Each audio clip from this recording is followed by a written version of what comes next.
All right, hello everybody, and welcome to this special edition of New Earth Teachings, and it's a Q&A live stream today. So I'm just doing this episode today, just mainly to focus on Q&A. I will be available again this Friday for New Earth Teachings webcast, where I'll be doing healing and Q&A as well too, and of course questions with Adronis. But today it's just with the live chat and myself. So again, I'm going to be doing some announcements here very shortly. But if you guys do have any questions in regards to anything that you want to share, well, this is exactly why I'm doing this webcast today, right? Because there's times when I've looked at when I've done the webcasts on Friday, I noticed, a lot of the questions start piling up, and of course we run out of time, and I'm not able to get to all of them. So again, this is why I've basically just committed this special webcast today for Q&A. All right, so if you guys do have Q&A, again, feel free to share on the live chat, and I'm just going to go over through the announcements right now. Beautiful, sacred geometrical clothing, apparel, and accessories imbued with spirit source energy to heal, rejuvenate, detoxify, and strengthen the body. Shop now at healingcodeshop.com. Okay, so again, the Youth Body t-shirt is available on healingcodeshop.com as well. It's the gold pattern, and I actually ordered 2 shirts myself. They are working very, very well, so I highly recommend those. And of course, the Healing Code Cards Mind Deck is now available in digital edition. Physical edition is coming in January. HealingCodeCards.com. You can grab your digital Mind Deck. And of course, we are still doing another giveaway. Geez, I gotta update this.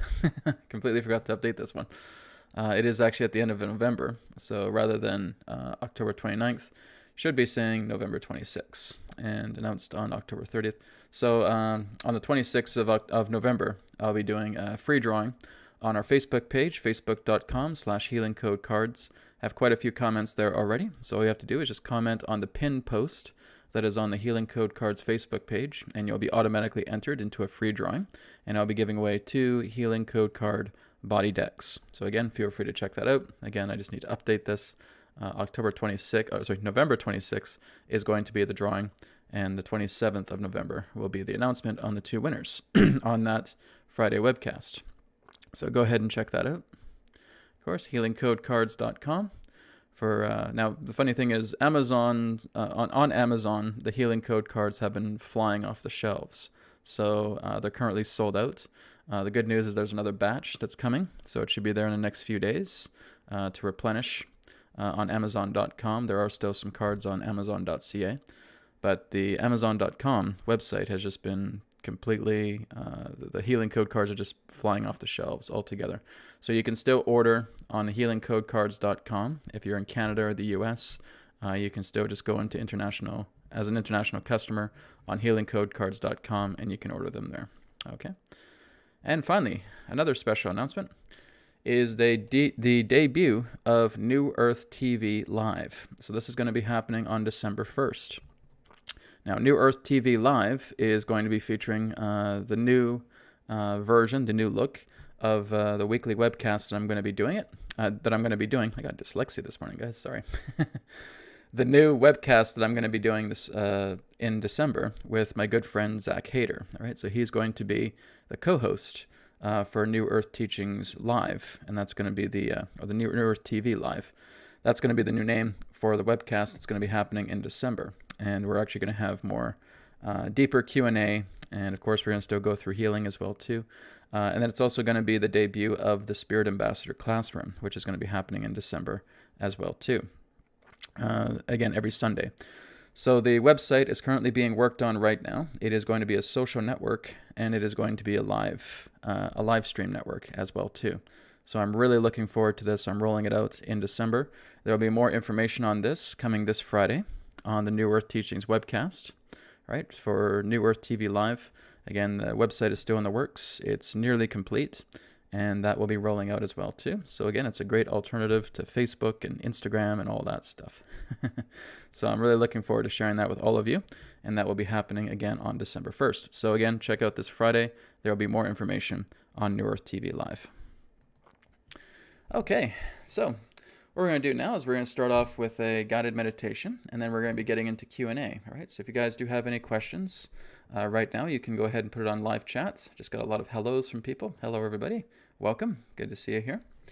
All right, So we're going to go ahead and start off with our grounding meditation. So let's get ourselves nice and comfortable, making sure the body is free of any points of strain, any tension. Okay. Placing your hands upon the center of your chest. Taking a deep breath in. Taking a deep breath out. And once again, deep breath in. Deep breath out. And one more time, deep breath in. Deep breath out. All right, bringing your focus and awareness down to the base of your spine. Okay, and now I just want you to feel that as you're connected to the base of the spine, that roots are coming out, black roots, and they're flowing down the legs now, going down past the knees, going down past the ankles, down the center, bottom of both feet. Okay, feeling that those black roots going deeper into the ground, moving deeper and deeper into the earth, and connecting directly to the heart of the earth.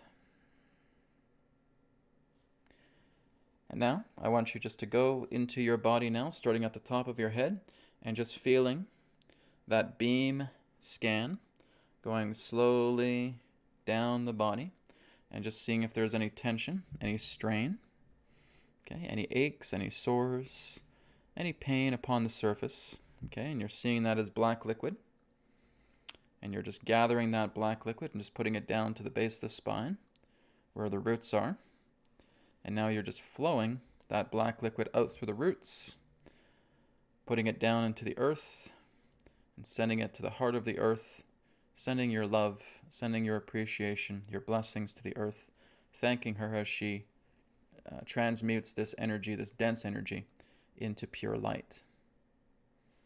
Okay, just feeling that happen now.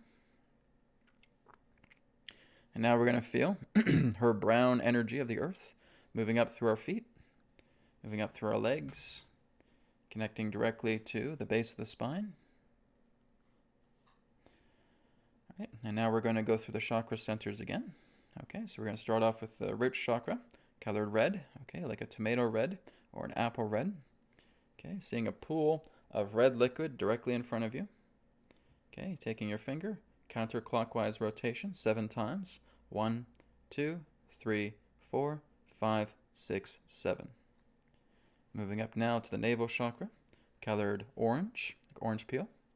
Okay, counterclockwise 1, 2, 3, 4, 5, 6, 7. Moving up now into the solar plexus chakra, colored yellow, like a lemon. Counterclockwise 1, 2, 3, 4, 5, 6, 7. Moving up now into the heart, colored green, like grass. Counterclockwise 1, 2, 3, 4, 5, 6, 7. Moving up now into the throat chakra, colored aquamarine, sky blue. Counterclockwise 1, 2, 3, 4, 5, 6, 7. Moving up now into the third eye chakra, colored ocean blue, deep blue. Okay, counterclockwise 1, 2, 3, 4, 5, 6, 7. Finally, moving up to the crown chakra, colored violet, or even ultraviolet for some of you. Okay, counterclockwise 1, 2, 3, 4, 5, 6, 7. Okay, we're going to focus now on the belly, taking a slow, deep breath in.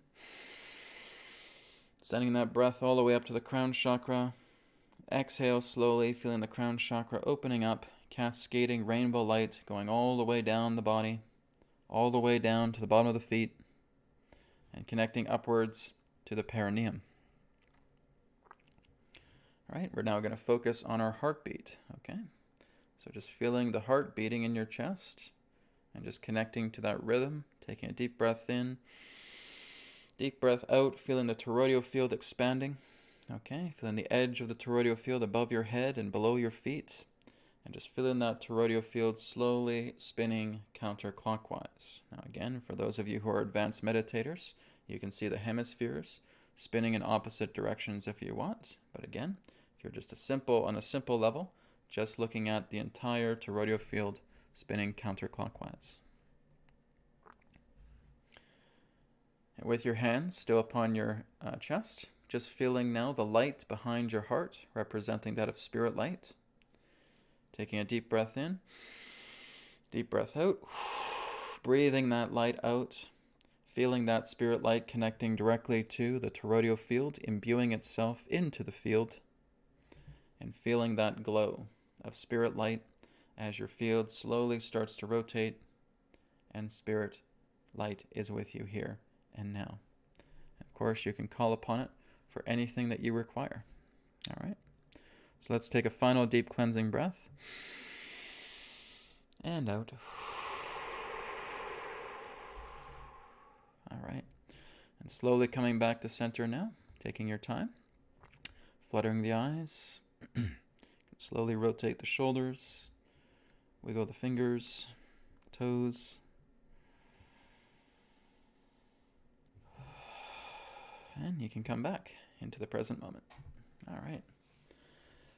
Okay, I open my eyes and there's some questions in the live chat. Great, good stuff, guys. All right, thank you for joining me with that meditation. So I'm going to just scroll up to the top of the chat and just kind of go down.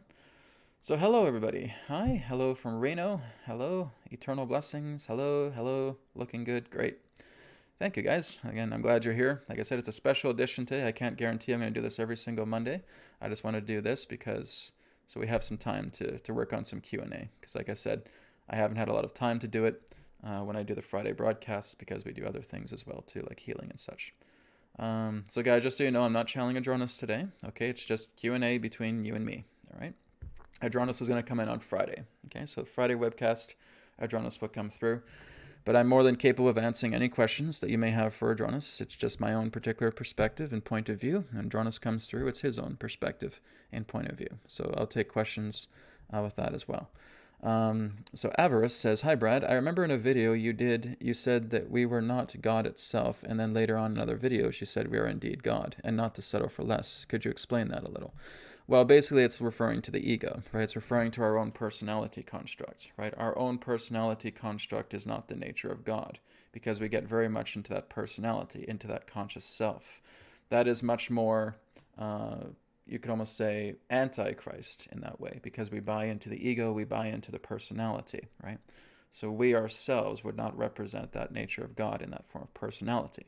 It's when we align to our greater selves. It's when we actually align to the Father. It's when we connect to Spirit altogether and we become one with Spirit.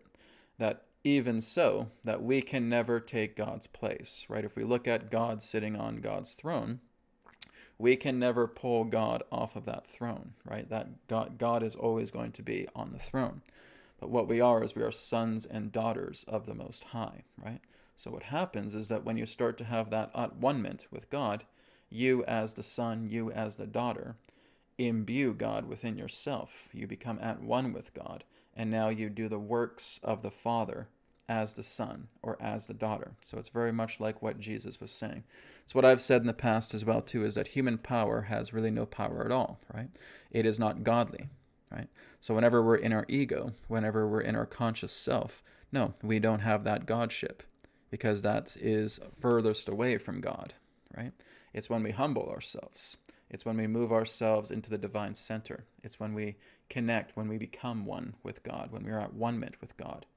Now, we are able to flow with God's energy. We are able to bring Spirit through ourselves and now command Spirit, and Spirit does all the work. So a human being by themselves cannot be a God. No. It's when we actually align to that greater degree, when we align to that greater source, when we align to God, him, herself, itself, whatever you want to term God as, and you imbue that and you become at one with that, that you are indeed God. So that is indeed what's being said, right? I'll never say, oh, you never have the capability to connect with Spirit or to be with God. Of course you can, right? Now, deeply, when we get into that state, again, when you look at a son of God or a daughter of God in that way, we become a God vessel in that way. We become gods. Adronis has always said, right, ye are gods, right? He says, just as how Jesus would say, right, that you are gods. And Adronis says that you are gods in training, okay? So as we are gods in training, it's because we're learning to humble ourselves. We're learning to become one with the source. We're learning to become one with God. and now we can do God's work through ourselves, right? But there is only ever one God, right? Everything just goes back to God. So that's basically what's being stated. And I know some people can misinterpret that and say, oh, Brad doesn't think that we can be God. No, we can. We certainly can. But we have to develop a humility to it. There's a humility to it. We're transcending our personality. We're transcending our ego. We're transcending the conscious self. And you are at one-ment. You are at center with God.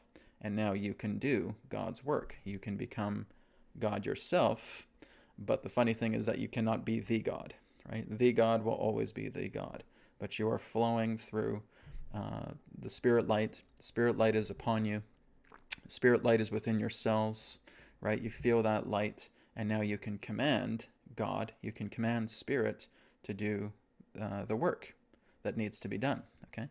This is an example of what I do with New Earth Teachings webcast, right? When we do the distance healing, right? You see that I go into spirit, and then I say a command, I apply it, and then it is done, right? Now, I personally, through the conscious self, am not doing that work. Spirit is doing that work, you see? So basically, we become gods by tuning into God's energy, right?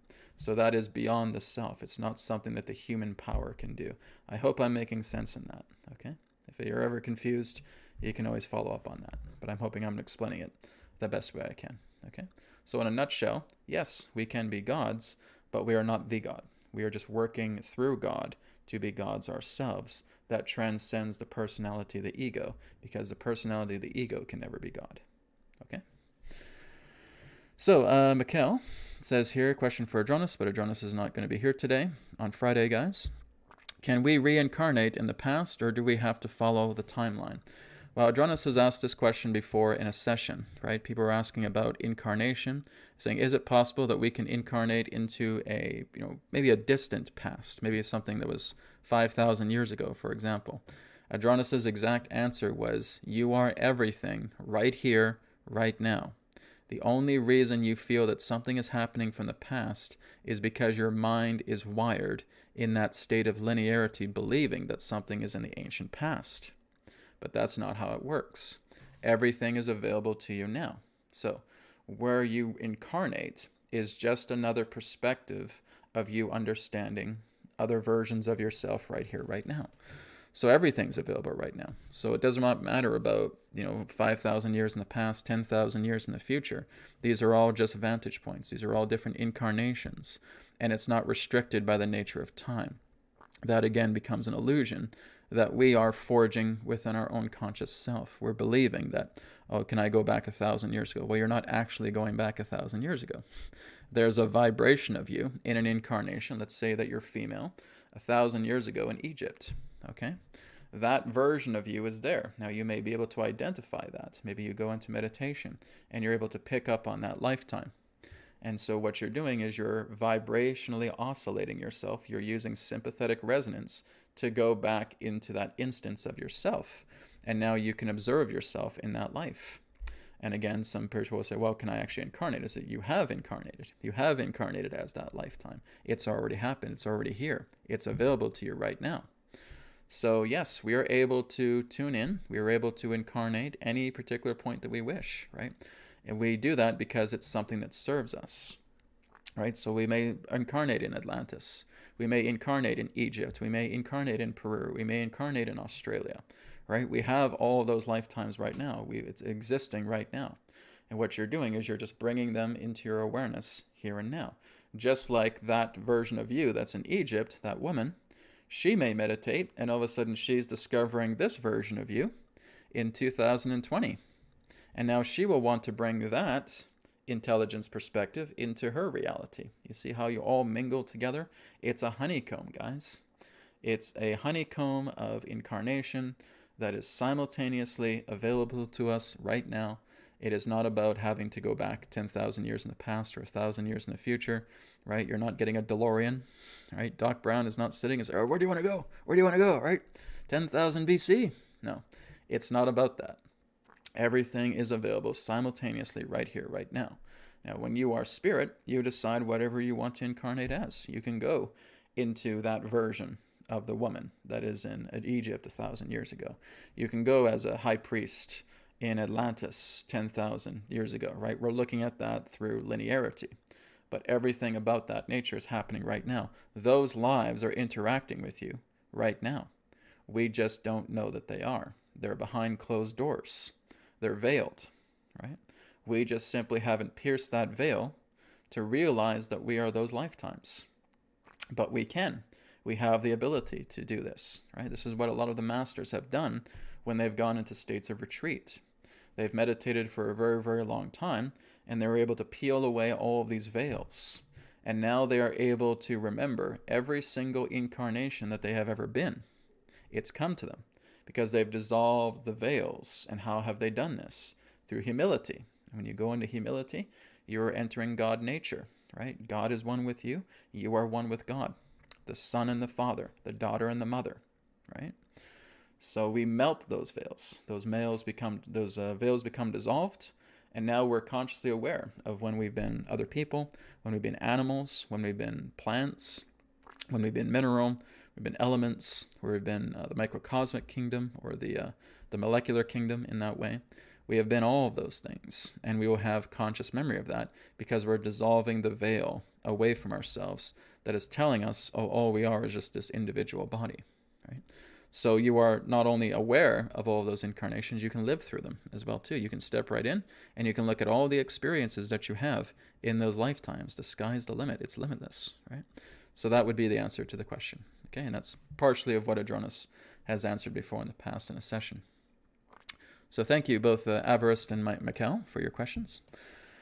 Enrique says, we are seeing censorship and manipulation of traditional media and social media, not only in the United States, but all over the world. What changes await us to guarantee the freedom of speech all over the world? Indeed, we are, and this is a fantastic thing. Right? Well, Brad, we're in chaos right now. Yes, we are. And it's amazing. It's a wonderful thing, right? The reason why it's so wonderful is because the truth is being exposed, guys. It's that a lot of these controllers don't need to try and create an act about them trying to be a good guy all the time. You're actually seeing them being exposed. You're seeing their agendas. You're seeing them become vulnerable, right? They're actually trying to meddle with plans, and they're actually admitting that they're doing a lot of these things, right? But they'll try and cover up with bald-faced lies, but it's so obvious that you're doing it, that they're doing it. They're just being completely exposed. Guys, this is the year of exposure, right? This is exactly what is supposed to happen. There is going to be censorship. There is going to be manipulation. There are going to be untruths, right? There is going to be misinformation. There are going to be people that are going to come out with their true agendas exposed. 2020 was all about us seeing people for who they really are, right? That's what's happening. And we're going to see all these things happening all over the world, all of these events unfolding, because now we're seeing the events as they truly are. So what is going to happen? It's exactly what I said in 2021, guys, the 2021 video, right? Where I shared a little bit about it, and Adronis shared a great deal, okay? We are seeing the complete and total takedown of all of these systems, okay? And as I've said, the two candidates right now for the United States presidency will not be running for president in 2021, okay? There will be someone completely new coming into the fold. Now, basically, the question I get is, well, will Trump win the election? The answer is both yes and no, okay? Yes, as in he will be successful in exposing, the political fraud that's happened. But no, he will not be continuing past his term in 2021, right? So when is this new leader supposed to come in? That I haven't got an exact date for. It could be between first and second quarter of 2021, but there's supposed to be a new replacement, a new substitute that's coming in. I'm not sure if they're forming an interim presidency or if there's another election that's coming forward. That's quite possible as well too. But Trump will not be allowed to continue to go for office in 2021. Because it's, as Adronis has stated in the 2021 video, is that both of them would be responsible for civil war if either of them continued. And that is not part of the divine plan. And sorry to say, guys, it's not up to a human being to determine where humanity moves forward. It's up to God. It's up to divine will. It's up to divine law. Right? That is what calls the shots here. It is through the will of the divine that portrays all of these things that we are going through, right? And so what I've been able to discover through my own intuition, and what I've been able to hear other people are sharing as well too, other astrologists, numerologists, psychics, intuitives, etc., is that many are agreeing, yeah, Trump is going to be not going to be president after 2021. So he's going to pretty much be victorious over this situation, but then something else is going to take place where he will not be allowed to run for president. All right, so he'll be taken out of the game. He'll be subdued in that way. Now, if some of you guys are familiar with astrology, okay, I'm basically studying Vedic astrology right now. All right, I'm starting to develop myself as a Vedic astrologer. When you look at Donald Trump's chart, he has one of the most dualistic charts there is. He was basically born on a lunar eclipse. And there is another lunar eclipse happening here very, very soon that will basically cause some confrontation with his reign, so to speak, as president. So when you are born on a lunar eclipse, it's kind of like you have the greatest of times and the worst of times. You have the best of times, you have the worst of times. This is why Donald Trump has had his successes and his declines with business. The same thing is going to happen with his success and his decline pertaining to presidency, okay? He was only meant to serve for 4 years. That's it. Some people weren't even too sure if he would make it through the 4 years as well too, but he did. But yes, he is going to be victorious over this voter fraud that's happening, right? Because that is just being very, very blatant. But after that takes place, some event is going to happen, right? I can't really go into detail about what that is. But an event is going to happen where he's not able to go back into office again, all right? So he will be victorious over Biden. Biden will basically be caught red-handed, as he already is, because they already got the servers for Dominion, etc. And so that is in the process of being exposed within itself. There could be an announcement or just something could happen. You may start to see people resigning from government as well too to try and save their own hides so that they don't get busted. But a lot of people are going to get busted. So again, this is kind of where the yes and no come together. Yes, Trump will be victorious over this situation, but no, he will not lead for another 4 more years, okay? And like I said, you guys don't have to believe me if you don't want to. I mean, we don't have that long to wait, so we just have to wait and see, right? But nonetheless, that's what I've been getting, is that there will be an entirely new president. I'm not sure if you're going to be called the president or what, but just basically a brand new leader that will be coming together. And this person, as Adronis has hinted at, would be kind of connections with military, okay? That's all really that Adronis has given hints about. He or she will have connections to military. And so that is going to lead to a further dismantling of the global elitists altogether, all right? So yes, we are seeing censorship. We're seeing manipulation. What changes? Like I said, you're going to see the entire corrupt system die right before your eyes. That's what's happening. You guys have to remember that we're moving into an enormous shift here, okay? The point of no return, December 21st, 2020. One of the biggest shifts that we will ever experience. And this is the splitting of worlds. This is the snake shedding its skin, right? This is us moving into a brand new earth. As we are moving into a brand new earth, and everybody is going along, okay? Everybody is going along with it. But as we move into a new earth, it's still a 3rd density earth. It's still a 4th dimensional planet, okay, just as we are in right now. But it's a higher octave, right? As we move into it, it's kind of like there's a process where the earth is slowly starting to break apart. So I wouldn't say break apart, that's not the right word. Basically creating a planetary mitosis, okay? And that may still continue through a gradual state of time. But basically a new earth will be born. And over time, we'll see kind of a gradual mitosis taking place. So my feeling is, and this is just my feeling, is that those that are very much into corruption, manipulation, those who in that sense are hopelessly dependent upon the system, will stay on an old earth, right? And the ones who are, again, quote unquote, the meek, right, will inhabit this new earth.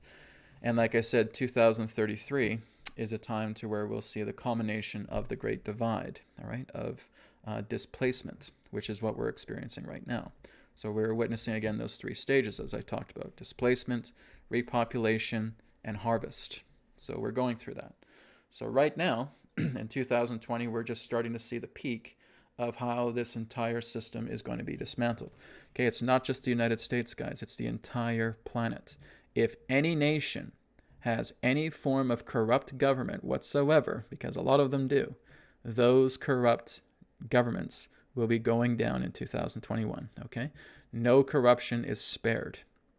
All corruption is going to fall. All of it is going to collapse. Every single one. I don't care where you are. I don't care if you're in Canada. I don't care if you're in the United States. I don't care if you're in the United Kingdom. I don't care if you're in Australia. I don't care if you're in Estonia. I don't care if you're in Greece. I don't care if you're in Germany. Wherever you are, okay? If there is corrupt government, it's going down, okay? That includes China, right? They're going down. Now, that feeling of going down may start to last a little over a year or a couple years, because there could be a lot of dismantling depending upon the severity of it. But nonetheless, we're entering the period where that is being shut down. All right, new leaders are going to basically come in all together. We're going to see just a lot of shifts. It's just like people are rolling the dice. We're seeing a lot of these things shifting around. We're seeing a lot of these old leaders being booted out, perhaps being arrested, trialed in that way, and new leaders coming in their place. So again, this is what I have received. This is what Adronis has shared. If you guys have not watched it already, go watch the 2021 Year of Transition video. Okay, Adronis talks about it in detail, about what's taking place. So when we go into 2021, it is a year of death. It is a year of death of the old. It is a year of death of the corrupt. And it is allowing the new to come together. So the first half of 2021 feels like the most intense time. It'll also be the end of COVID-19. Okay, but the first half will be very, very intense. The second half feels like there's a little bit more light at the end of the tunnel, right? But there will be a lot of intense times. Now, if people already know what's going on, if they're already quite empowered, if they already have done their inner work, they've already seen the road signs. Okay, the road signs are right here saying, okay, there's a big shift ahead. Okay, government is going to be dismantled. The corrupt is going to end. They are seeing the signs. And guess what those guys are going to be doing? They'll be getting popcorn and just eating and enjoying this whole show. That's going to happen, right? That's what's taking place. We're starting to see it right now. I mean, look what happened in Washington, D.C. with the Million Mask March, right? That's incredible. That's wonderful. And we're seeing that more and more all over the world. It's great, guys. It's the people taking their power back. And when I saw that the other day, I was just, I was ear to ear grinning.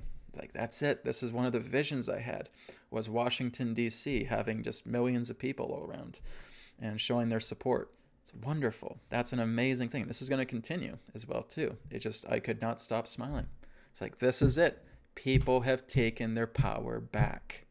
It's wonderful. It's amazing. And it's going to continue to happen, right? So as Spirit has always told me, everything's already in motion. Everything has already been taken care of. Continue to live your life. Continue to work within. Continue to show compassion and assist with everybody. Build unity with yourself, with others during this very challenging time, because it's a time where there's going to be a great shift. It's a time where there's going to be great change. That's exactly why there's chaos. In order for chaos to happen, it's because of change, right? If nothing was changing, guys, we would have absolutely no chaos whatsoever. We would have absolutely no manipulation. We'd have absolutely no censorship, nothing.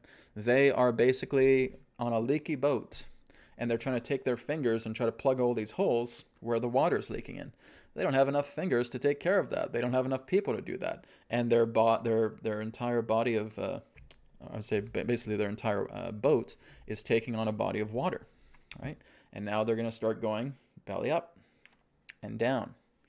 That is exactly what's happening.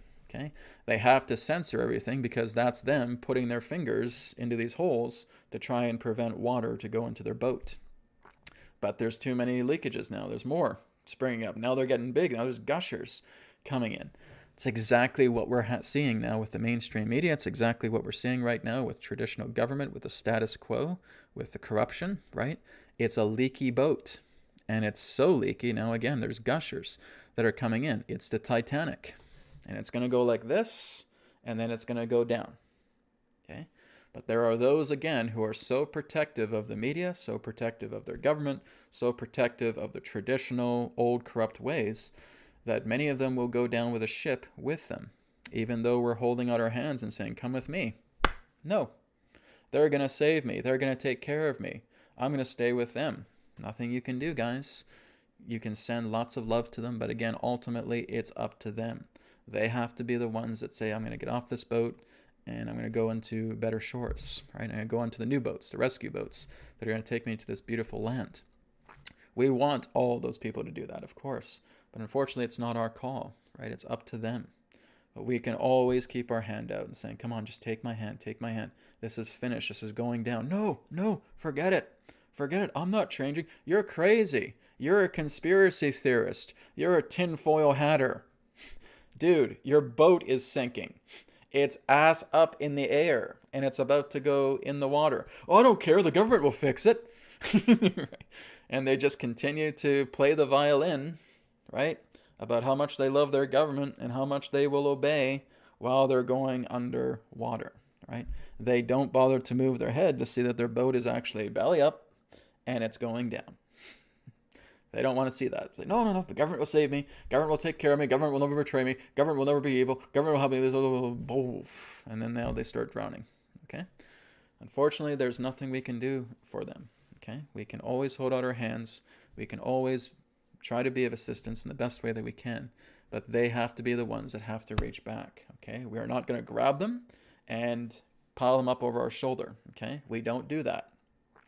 I've already talked about that on Saturday, about doing that, okay? Not hoisting a bunch of people up and trying to take them into light, okay? That becomes an arrogance because you feel that you have to save a person because they're broken, because they're fractured, okay? It's not your call. You see, every soul is perfect. Every soul has to make their own choice, just like you're making your own choice. And that's what you have to be at peace with, okay? So I went a little bit long there, but Enrique, there's some insight there to your question, okay? Thank you very much. Azarine says, hi, Brad. Are imaginary friends from most young kids a coping mechanism or something else? We can't really generically determine that in that way, okay? Now, basically, these imaginary friends can actually be spirit guides, okay? They can actually be guides working together for the children. Now, the children may, again, try to understand what it is that they're experiencing because they know, okay, well, there's a little fairy, Mom, that's hovering above you, and she's flying above here and all that stuff. And the mom says, oh, that must just be your imaginary friend, right? And so the child will say, okay, it's my imaginary friend, but I still see her, right? I still see her floating about, a little pixie, right?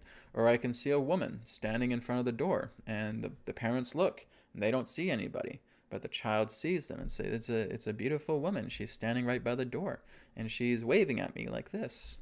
And now the parents, oh, okay, it just must be his imaginary friend or her imaginary friend. So again, we can't really tell. A lot of the children nowadays are so incredibly empathic, intuitive, clairvoyant, right? They can see a lot of things that, again, adults may not be able to see. And basically, in their youth, they may have been able to see these things, but they have numbed that ability, okay?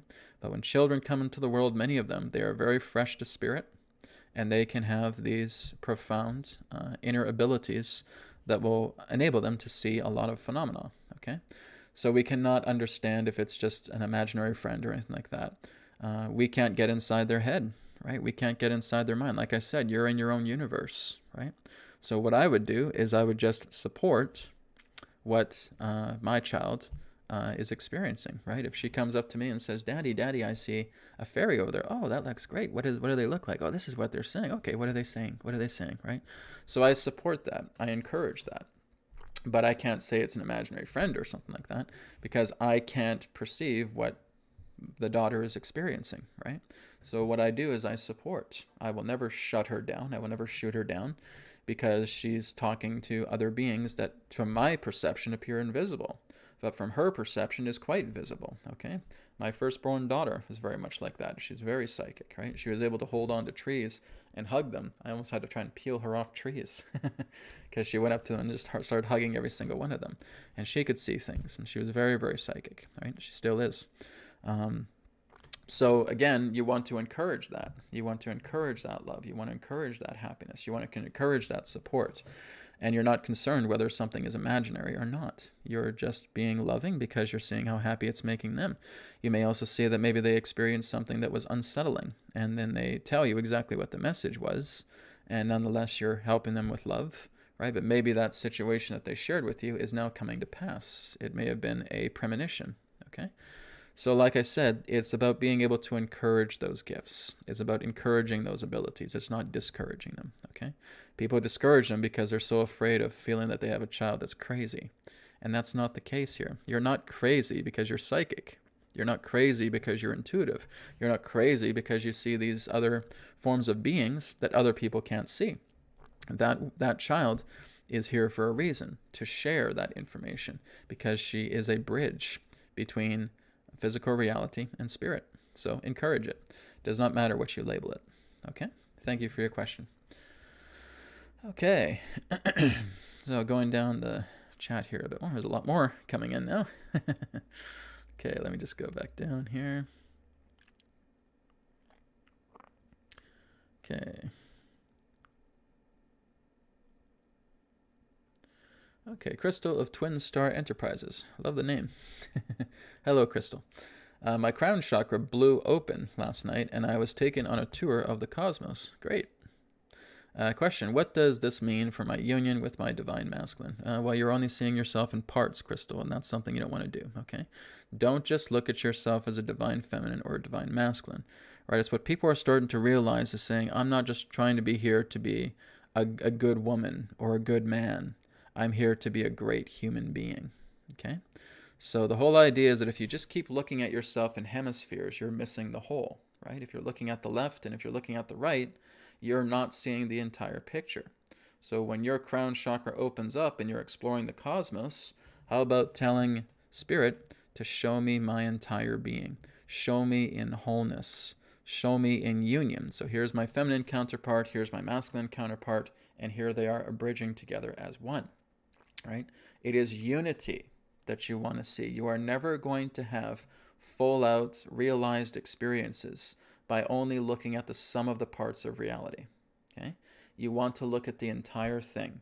There is one consciousness, there is one God, there is one Christ, there is one Son, there is one daughter, there is one universe, right? We look at one.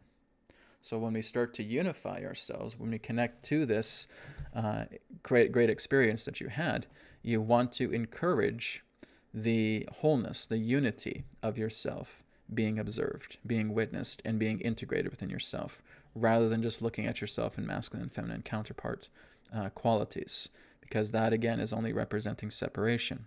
The masculine and the feminine come together to become one. So we want to look into the oneness of things. We want to get into the habit and the mindset of unifying everything. That's when you understand it all, rather than looking at compartments and subdivisions. Okay? Thanks for your question. Rainbow Sun 777. Some light workers that are asking, urging followers to share, post videos, etc. as warriors of the light. Is this individuals, as some are here to hold light and others are warriors? You have many different spectrums of people, Rainbow. Okay? So it depends. It's just all based upon what people feel guided to do. Some people will share videos. Some people will do posts. They'll talk about things. They'll talk about their life. They're talking about what they feel is happening, is things to come. We're all here to fulfill roles. Yes, we're all here to do what we're here to do, right? So yes, there are warriors. Yes, there are scribes. Yes, there are sages. Yes, there are healers. Yes, there are transmuters.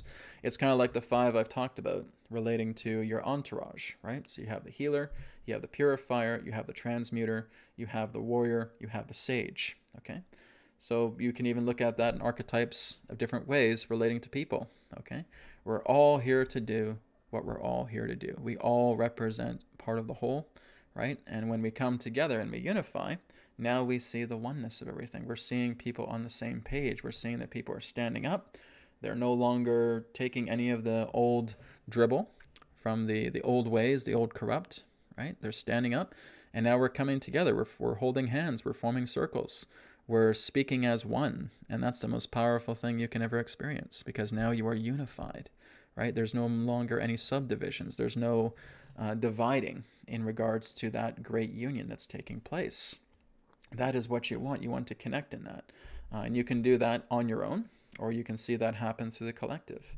But nonetheless, you are forming yourself as the union pertaining to the state of perfection, right?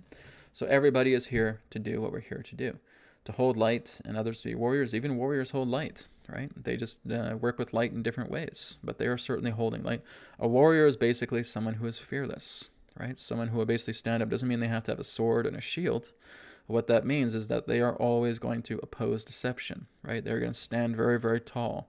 They're going to be very, very assertive in that way. Not aggressive, but assertive. They're not going to budge, right? They have that fearlessness. They're looking at this tragedy in the eyes and saying, I'm not going to yield to you. My light is going to shine brilliantly through me, and it's going to dissolve all corrupt until the truth is revealed. That's the nature of a warrior, okay? It doesn't always have to mean that they have to have a sword and a shield, okay? It's just the idea of fearlessness, and many of us have that, okay? Thank you for your question. Guys, again, I'm not channeling Adronis, just so you know, okay? Cool games for you. What is the best way to manifest love, romantically speaking, into our lives? By being yourself, okay? Yeah, we don't have a generic formula in regards to how you can be a romantic self that's going to sweep every man or woman off their feet. Okay, so you have to be yourself here, right? Be honest, be open with yourself. Be your true self, right? If we try to put on a show, if we try to put on a mask, well, then that person that you're seeing is going to see through that. They'll know that you're wearing a mask. They know that you're being pretend, that you're not trying to read out of a book about how to be romantic, okay? It's not even about the idea of romanticism. It's the idea of just being yourself, being complimentary, being authentic, being loving, right? If I have to read a romantic book, all right, here's the top 10 things to sweep a woman off her feet, well, then that becomes superficial, right? Because that's something that I feel I have to work towards. It's some new system in that way. And I'm trying to do this system, and it's not feeling natural to me, right? That doesn't work, right? When you're reading these magazines and these books about how to sweep a woman off her feet or how to get a man, etc., it's junk reading, really, because it's not coming from you, right? It's coming from another person's perspective, coming from their universe. Now, some things may start to work okay with you because there might be some resonance, but again, you're not looking at a totality pertaining to something that you have acquired through self-knowledge, okay? What you acquire through self-knowledge is always going to be the greatest thing that you will ever experience, because now it becomes natural to you, right? When you go up and you say hello to someone you may have feelings for, hello, you're talking about yourself, you're mentioning something about what they're wearing, you feel that there's a connection there, and you just start having a natural conversation. That's far more greater than any kind of romantic talk, right? You're just being together, you're bonding, you're having that moment together. It's just something where two people can lock eyes and they don't even have to say a word, and they just start smiling at each other, right? That's a beautiful moment. So just be yourself, be authentic, rather than feeling that you need to pick up lines or or to manifest love, romantically speaking. Again, one of the key things that Adronis has talked about as well too is being able to create your ideal partner within your mind. Okay, so you're seated on a chair, or you're on your couch, or you're on your bed, right? You're closing your eyes, and you are now creating this ideal partner in your mind. Okay, let's just say, for example, it's a woman, all right? If I'm looking at the male perspective, for me, right? Okay, I'm looking at a woman. I'm able to look at her personality. I'm able to look at her appearance. I'm able to see her qualities. I'm able to see her traits. I'm able to understand her inside and out. This is kind of like what I did with Lexi, right? And I was able to see that picture-perfect woman that was appropriate for me. And so now if I want to go a step further, I will tell Spirit to manifest someone like this person that I'm seeing within my mind, bringing them into reality, okay? And letting Spirit do the work, okay? Spirit does all the work behind the scenes. Spirit is plugging everything in, taking care of everything, arranging everything behind the scenes. You don't have to concern yourself about that. You're just making a command, right? You're going past your own personality complex. You're moving into the stillness of Spirit and saying, Spirit, let this person present themselves. Let it be done, all right? Now, all these plugins start to happen. Everything starts to manifest itself. There's shifts. There's changes. One day you're walking down the street, and all of a sudden you bump into someone, and there's just a feeling. She looks exactly as what you were able to create within your mind. There's an essence about her. There's an aura about her. And now you'll want to have that conversation, okay? So what you are doing is you're creating your partner into your reality. You're creating your partner into being, right? This is possible, right? I was able to do it in the past myself, is being able to attract a partner that, again, was a great fit for me at the time. Of course, it didn't work out, but nonetheless, it was there. Okay? So you are working together with the mind, and you are working with spirit to say, Spirit, bring forward this person into physical reality. And something will take place. It may not be right away. It could be days, it could be weeks, it could be months before that happens, because everything needs to play itself out, right? We have to understand that the stars have to align, right? We're not just walking around and saying, okay, 2 seconds later, I'm looking around and I'm expecting to see this woman that I created within my mind. No, it's not going to work like that. You have to let the stars align. It'll always happen when you least expect it, okay? So when you're not expecting something, that's when it comes, because that's you completely letting go of any form of control over it. You leave it to spirit and you let it go, okay? So thank you, Cool Games, for your question. Okay, going down the list here.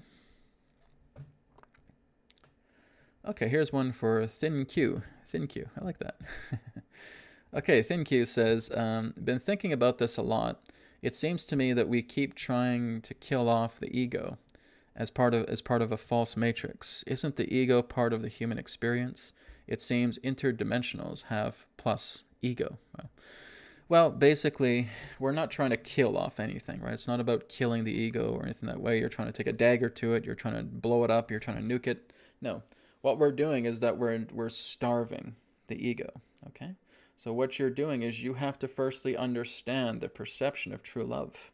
You have to know that there is this love here that has no conflict, that has no harshness, that has no hidden agendas, that is not separate in any way, right? People can see that as their heaven, right? They create their heaven. And their heaven is the nature of that pure love. And now they are integrating those pieces of heaven into every facet of their life. And what that represents is love and compassion and support, right? So we are feeding that a lot more. This is what I was talking about in the Guide to Inner Self Living, okay? Right over here, you have lack. And that's what ego thrives upon. Ego thrives upon lack. It has to feel like it needs to take care of you. It feels like it needs to be responsible for you. But it's too stupid to do that. But we give it power anyways. And so we're looking at that big, gigantic black liquid stain. It's called the ego, called lack, right? So as long as we keep looking at all of these disparaging situations, all these conditions, all these harshnesses, then we're constantly feeding the beast. So what do? We turn our heads. We change the perspective. We start bringing love into the equation of everything that we do in life. Life itself now becomes indoctrinated in true love, right? So true love has no conditions, has no conflicts, has no limitations to it. You're bringing light into every facet of yourself, and this is why you're creating Life Foundation Circle, right? Like I talked about. This is where you're starting to work with your practices. This is where you're working with your meditation. But first and foremost, you have the sympathetic resonance to follow through with that.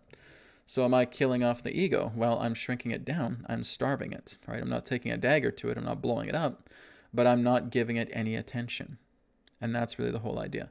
That's where quote-unquote ego death happens, is that you are so completely transfixed on the love of your life, the light of your life, the harmony of your life, and you're integrating that into every facet of your life, that ego gets none of your time whatsoever. It gets smaller and smaller and smaller and smaller and smaller, poof, until it's completely gone. It is very possible to be completely egoless in this lifetime. No, I'm not there yet, but my ego is shrinking down a lot more. Because again, I'm putting a lot of love, a lot of light into the facets of my life. And I create that Life Foundation Circle, right? And I say, okay, this is what I want to do on a daily basis.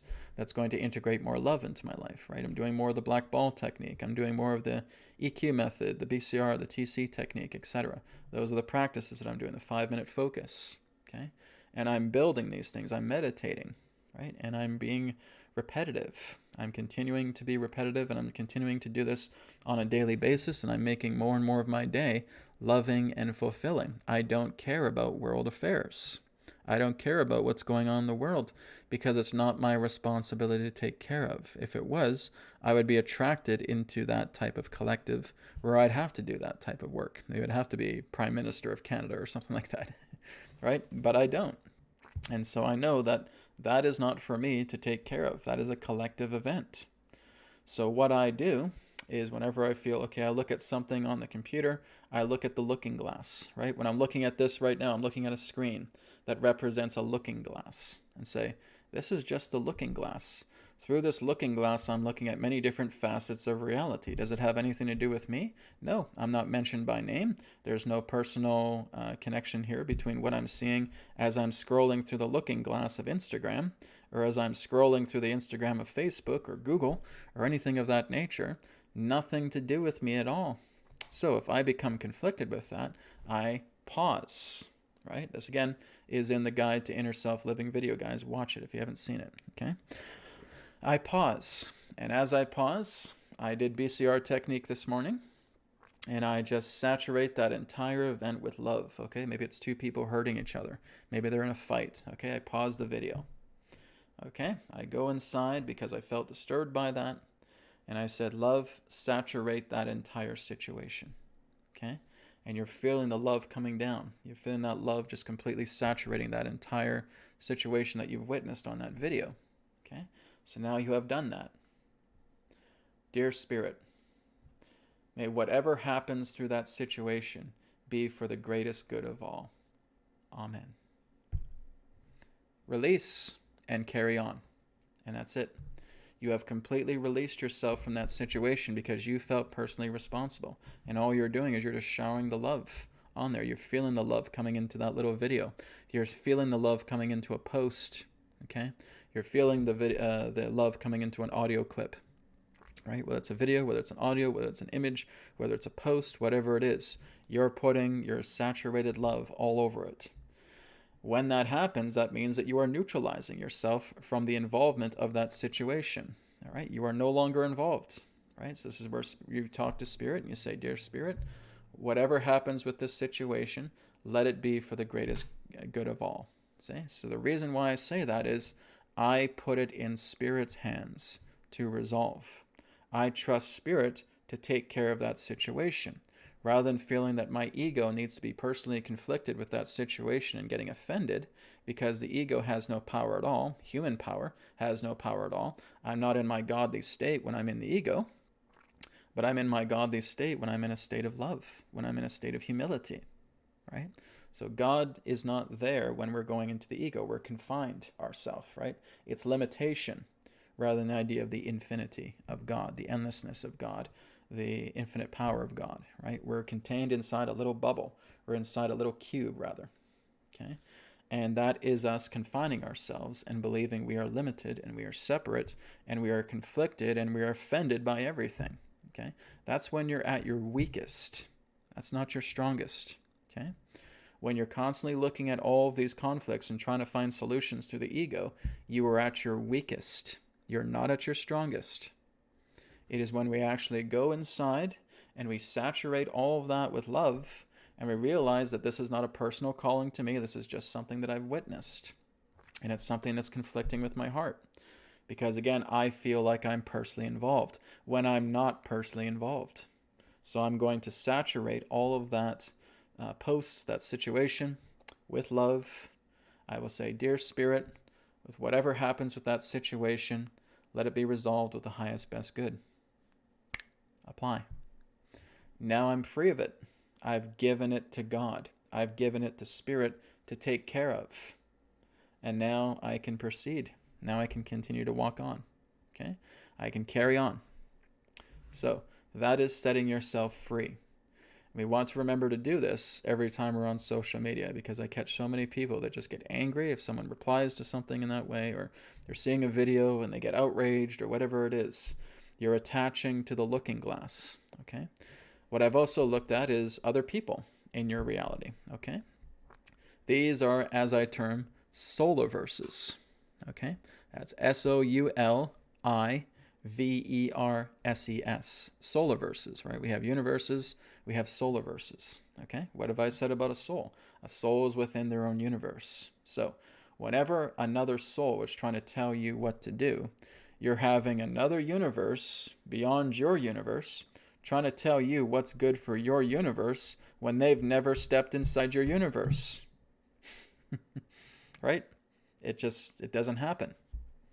So you want to be aware about putting too much power into what other people are trying to tell you and thinking that you have to do. Again, we can always be thankful for advice. We can always be thankful for support and encouragement in that way. Sometimes we're even thankful for criticism because it's helping us in that way. And that's fine. But we're seeing it in that way. We're seeing it as a conversation. We're seeing it as a two-way sharing.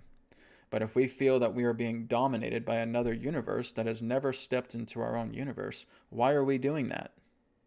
Why are we feeling dominated by another solarverse that has never come into our solarverse, that has never worn our shoes, that has never got into our head, that has never been able to create like how we create?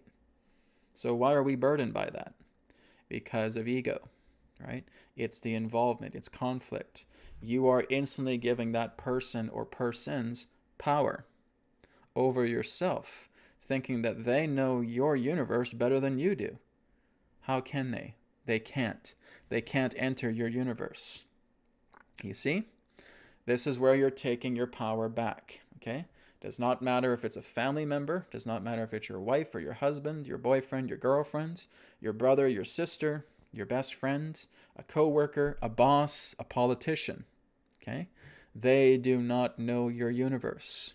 They do not know your solarverse, okay? You do not know their solarverse. You may get impressions in regards to what you're feeling through them, and if they're open, you can have a conversation, right? It's a two-way relay.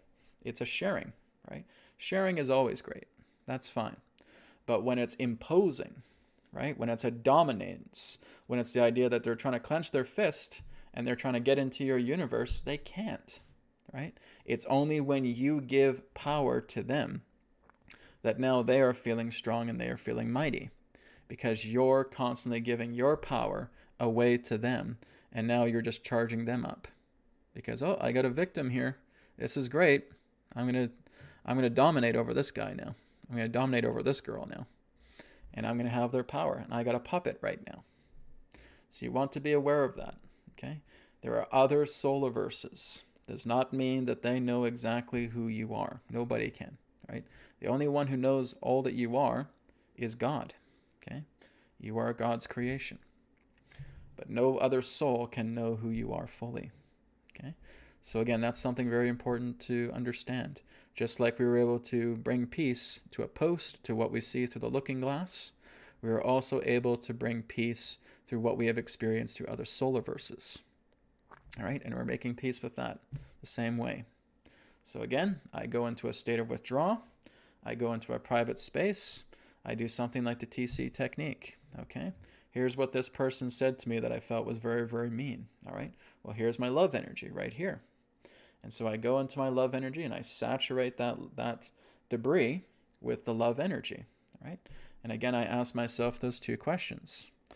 Is my love energy stronger than this conflict? Yes, it is. Number two, am I ready to resolve this conflict now? Yes, I am. And then it goes away, right? You're putting all that love energy. Love energy, take care of it. It now starts to dissolve away. Dear Spirit, with whatever happens with this situation, may it be resolved with the highest best good. Apply. Okay? And now it's gone. You have relinquished all responsibility from that situation, even if it is something of a personal involvement. Okay? So you are clearing that away. So remember, we asked those two probing questions when we're doing the TC technique. Okay? So we do the BCR technique every morning. We have all that love energy flowing through us, and that is our Mount Everest of love, and we can apply that to any critical situations, conflicting situations that arise. Okay? So again, went a little bit beyond your question, but it's an important thing to remember. Okay? Thank you very much. Thank you. Okay, I'm going to go down the list. We're going to probably take about 2 or 3 more questions, guys, and we'll wrap up. Okay, let me scroll down the list a little bit more here. Yeah, you guys keep asking questions for Adronis. Guys, Adronis isn't here for today. I've already told you that from the beginning. No Adronis today. Friday, guys. Friday. Okay. But here's a nice one from Blissful Gabriel. Question for Brad and Adronis. Can we give you guys a big hug for all the love and light that you give to us? I think you're already doing it right now. There's times where I've walked down the street and I get this impression that there's a love wave around me. Right? When I'm walking, I'm just doing my errands. There's times too where I feel like, it's like that moment where you feel when you sneeze, you feel like somebody's talking to you or somebody's talking about you, right? There's those times too where I just feel a lot of love being wrapped around me, kind of like an energetic bow in that way. So I certainly feel that, all right? And I'm giving you guys a hug back, right? If I did not want to be here for you guys, I would not be doing this. Okay, basically we're all in this together. And that's not a stupid status quo comment for COVID. Okay, that's the true nature from soul to soul. We are all in this together, all right? And this is exactly why I'm here. This is exactly why you guys do your own thing as well too, and help each other out as well. We're all here to become better, to really become our true shining example of self, right? So that's exactly why I do what I do. It is because of you guys. I love everything that I discover, but of course being able to work with you guys and helping you guys to see your own light, because only you can see it, is exactly why I do what I do. So hugs or not, thank you very much, but I always appreciate hugs, so thank you. Okay, guys, we'll take about 2 more questions. Okay, here's one from Kelly Girl G. Kelly Girl G says, "Hi, Brad. Can you respond to people that say channeling spirit is against the teachings of the Bible? Is this just a perspective for some based on fear?" Pretty much, yeah. All right, so I do connect. It's not so much about me channeling spirit. It's that you are at one with spirit, right? We have to remind those people about what Jesus said, right? Ye are gods, right? And that's so what Jesus can do, others can do as well, and even greater than him, right? Did he not say that? He certainly did. I'm paraphrasing, but nonetheless, he said that, okay? So did they just happen to ignore that? I don't know. See, because that's exactly what Jesus was. Jesus was at one with his Father. The Son and the Father were one, right? And he was telling others that you are able to do what I do, and you'll be able to do even greater things than I will be able to do. Who do you think he's talking to? Was he talking to an anthill when he made that comment? Was he talking to the molecules of the air when he was making that comment? No, he was talking to the people, okay? So it's a reminder in that sense that even if he did or did not say this, again, this is basically indoctrination. This is what happens, is that people get the monkey mind, okay?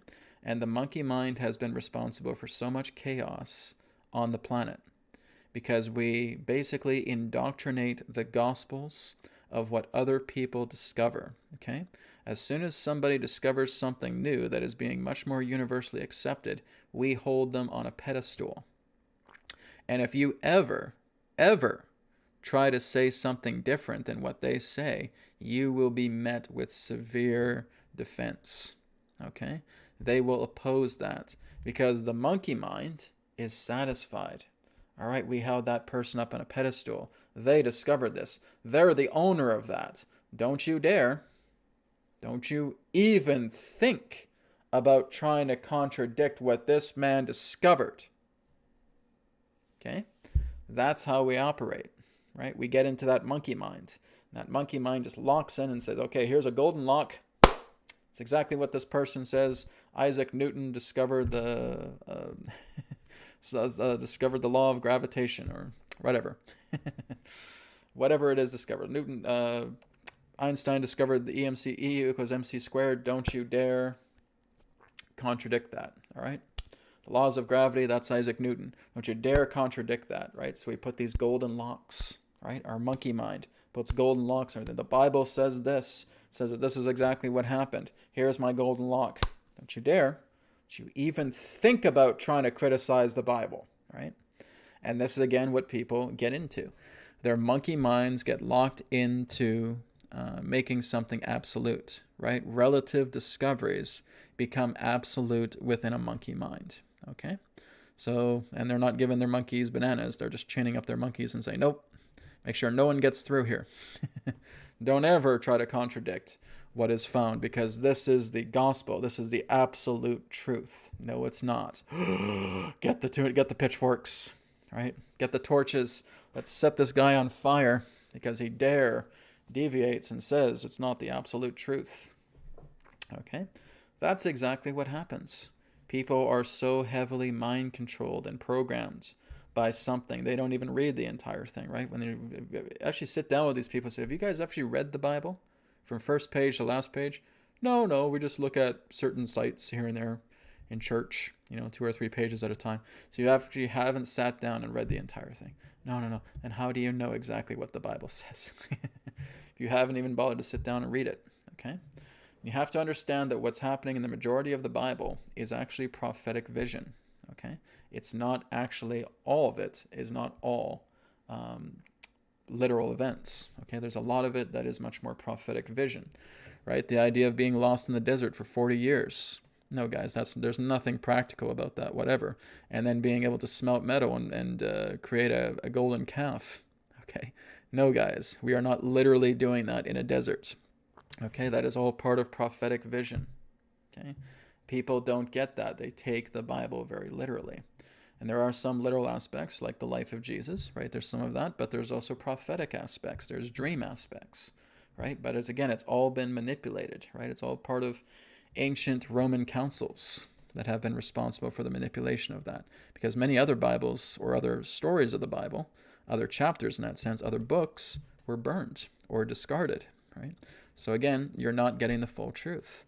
And again, I could go on forever about that, but really the whole idea is that, as I stated, is that you want to make sure that another solarverse is not stepping into your reality and trying to dominate you with a clenched fist, okay? You are being aware of that. Just be true to your own universe. Be true to who you are. It does not matter about what you get here, blah, blah, blah, blah, blah, blah, from the projected external universe, okay? Where you're seeing all these other solar verses and you're looking through the looking glass, okay? Step away from all of that. Get to explore your solar verse. Discover what you find to be very valuable and apply that into your life. And that begins with love, okay? That's the important thing. So thank you for your question, Kelly Girl. Last question, and we're going to wrap it up. Okay, let me just go down the questions, see if we can end a really good one.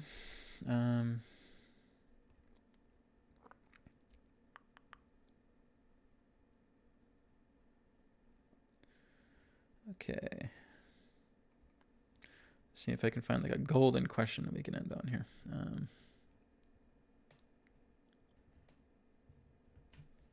Okay, I guess we'll end on this one here. This is from Sean. Sean Ryshak says, hi, Brad. Any advice on opening up the chakras? Is it a good idea to open them up slowly, one at a time, or is it okay to open them all at once? Thanks. Would you guys like to hear my Kundalini story, right? How I was able to open up my Kundalini, right? And I'll give you an example here. So it was in 2018. Okay, I was in Arrington, BC. That's when I was living in my trailer. And I was able to get a contact from the being known as Ramtha, okay? That's the being that Jay-Z Knight channeled in her earlier times. I'm not going to go too much into that. Basically, Ramtha came through and started talking to me and educating me about the chakras, because Ramtha knew that I was looking to open up the Kundalini. And I would play a guided meditation on YouTube that was a Kundalini meditation. It was really, really nice. I'll see if I can send a link to you guys sometime. I'm not sure how I'll do that, but I'll find a way. It's basically just referred to as Kundalini meditation on YouTube, right? I know a lot of people are going to ask me, Brad, what was the video? What was the video? What was the video? Let me see if I can look it up for you guys. Rather than trying to spiel it, I'll try and put it on the chat so you guys can check it out. I just have to go through my history right now. But anyways, I went to that video, but I was doing a lot of the work that Ramtha was telling me regarding the chakra centers. So let me just pull this video up now. Okay, guys, it is in the chat. Okay, so that is the video, Kundalini. It says the title of the video says Kundalini Guided Sadhana Meditation, and then in capital letters, Chakra Dhyana. Okay, I'll repeat that one more time. Kundalini Guided Sadhana Meditation, capital letters, Chakra Dhyana, Dhyana. Okay, that is the name of the video. So just go and find that on YouTube. All right, you'll be able to find it. Anyways, so I did that meditation. I was doing it quite a few times before Ramtha came through. And all Ramtha really said to me is what is really just see your chakra centers as doors, okay? And you want to open up every single door one at a time, okay? You start off with the root chakra and you work your way up and just see them becoming open, all right? And then it's like you're stepping into that door. So through my own perspective, I was able to open the chakras one door at a time, and I kept doing the chants that was in the Kundalini guided meditation, all right? So one example is Kundalini Arohainam, right? We go through each of the chakra centers with their appropriate vibration, okay? And I kept moving that up. Now, this was basically a two-part process. So the first time that I did it, I was actually feeling the Kundalini rising, but it stopped, okay? It stopped at my solar plexus. So the reason why it stopped at my solar plexus was because I still had some relationship issues that I have not been able to resolve at that time. So again, I stopped what I was doing, and I was able to go within, and I was able to clear a lot of that debris out, okay? Forgave it, released it altogether. It was not there anymore, okay? So there was another night or night after where I continued, okay? So my Kundalini stopped, guys. Now, when my Kundalini stopped, I was not in pain, okay? I was not going through any form of suffering. It wasn't, quote unquote, forever stuck, okay? It's only basically being held there because there was an obstruction emotionally that was there. So that was cleared out. So therefore I did it the second time, and Ramtha talked to me again. Just remember to open the doors, right? Open the doors, keep yourself centered, keep yourself in a state of silence, and just go with the chants, all right? So then again, I went down from the root chakra, opened them all up again, went all the way up into the top with all the doors open of the chakra centers, and I could feel the Kundalini. It was really, really intense. Kundalini moving all the way up, and it parked itself right up here. Okay, it's like the hood of the serpent, the hood of the cobra, coming right down like this. I was in ecstasy just all night long, all right? So I was being guided to really do the Kundalini meditation. So basically, Spirit was saying it's time for you to awaken your Kundalini. So that's exactly why I focused on it a lot. Before that time, I focused on it here and there, but it was never really having to do it every single day. But I was being guided, it's now time to awaken your Kundalini. So that's all I did. I just got myself into a meditative posture, had my legs crossed, okay? Took deep breaths in, deep breaths out, cleansing the body. Opening the chakra doors one at a time, okay? All the way up into the crown, all right? And then once I did that, I could feel, as I was doing the chanting in the video, I could feel the Kundalini uprising. It was awakening and moving itself up the spine. I didn't feel it like a spiral like this, right? It was just like a kind of like an uplifting movement. In that way, I could just feel like this really, really intense energy. It's like when your leg falls asleep, right? And you get that buzzing sensation when it's starting to wake up again. Well, that's exactly what it felt like. It was just all that buzzing energy going all the way up my spine, coming right up to the top of my head, and then the hood of the cobra, so to speak, parking right above, and basically just touching the third eye, okay? That was what it was like for me. That's how I opened up the chakra centers, okay? I saw them as doors. Now, some people will see them as discs. Some will see them as spiraling vortexes of energy. You have to really use your own discernment here. You have to let Spirit guide you, because Spirit may give you your own visualization to helping you work with the chakras. Like when we start the guided meditation at the beginning of a webcast, I teach you guys how to spin your chakra centers, okay? And the reason why we're doing that is we're opening up our channels to work with Spirit, right? Our body is being finely tuned into spiritual energy, and that's why we're moving it counterclockwise, okay? So when you move clockwise, you're grounding spiritual energy into physical energy. When you're moving it counterclockwise, you're lifting that energy, that physical energy, to be receptive to spiritual energy, or lifting physical energy and putting it into spiritual energy, okay? That's what we're doing. So you guys have to find your own way. You have to do it in your own way. I'm only explaining exactly what worked for me, okay? Was seeing them as doors and just opening up all the doors, and now the energy can flow together. And I was able to get that Kundalini awakening back in 2018. So that's how it happened all together. Mikhail says, can you help me balance my Kundalini energy? Nope. That's not something I do. That's something very special in regards to Kundalini. Now, Mikhail, you have to be really careful with questions like that, right? It's very important that you shouldn't really do that stuff online, okay? Unless you're actually talking to a really experienced yogi who has years of experience, right? Maybe they have many teachers in that way, or sorry, many students in that way, then maybe that's okay, right? But just going on and saying, hey, can you balance my kundalini? That's a very, very personal energy of yourself, okay? That's your entire life force. You cannot just get some guy, right, on the YouTube, even if it's just me, right? You want to have a relationship. You want to have a rapport with this person, okay? So if you have a guru in India, right, maybe you've known for several years, and they have lots of great students, and they've been able to move kundalini, then yeah, maybe that's something you can do, and you can pull up Zoom chat, and he can do something for you. But you don't even know me, Mikhail, all right? I haven't even talked to you. Be very careful about what you do, okay? That is you completely giving your power away, wanting someone to fix you. Please don't do that, okay? I'm begging you guys, don't do that, okay? Safeguard your energy. See it as sacred, because it is sacred. You are sacred, okay? Don't just blindly give your power away like that.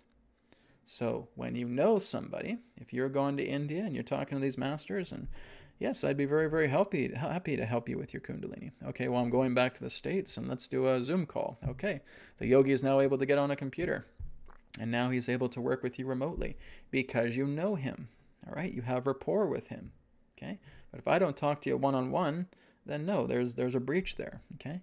Please be very safeguarding of your energy. I know you guys want a lot of this heightening and acceleration and intensity to come up into you, but that's not the reason why you should be doing this. You are not opening yourself up spiritually for the purpose of sensationalism, okay? That's wrong. You have to safeguard your energy. See it as sacred. You only open up that energy to someone who you feel you trust, okay? If you have never met me, if I have never talked to you, I will be the first person saying, forget it.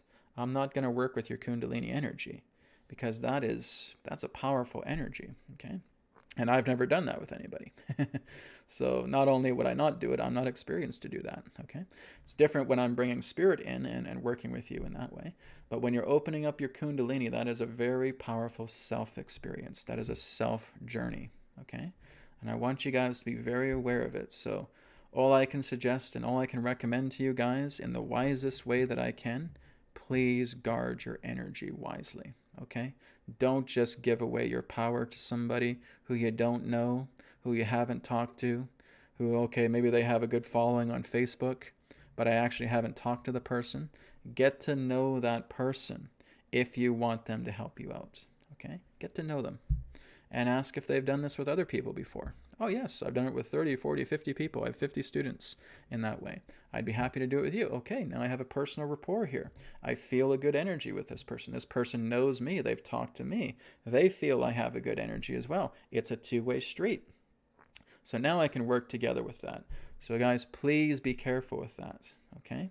And again, I don't have to tell you that. You can go into your own solar verse and you can realize that yourself, all right? Just be very, very aware of who you are just blindly willing to give your power to. That is very, very dangerous, okay? That's just my own recommendation to all of you, okay? Thank you guys for this very special Q&A live stream today. I really appreciate it. I'll be back on Friday again for the New Earth Teachings webcast, and I'm looking forward to that. Thank you. Have a wonderful rest of the day, wonderful rest of the week. Point of No Return is coming up here very soon, December 21st, okay?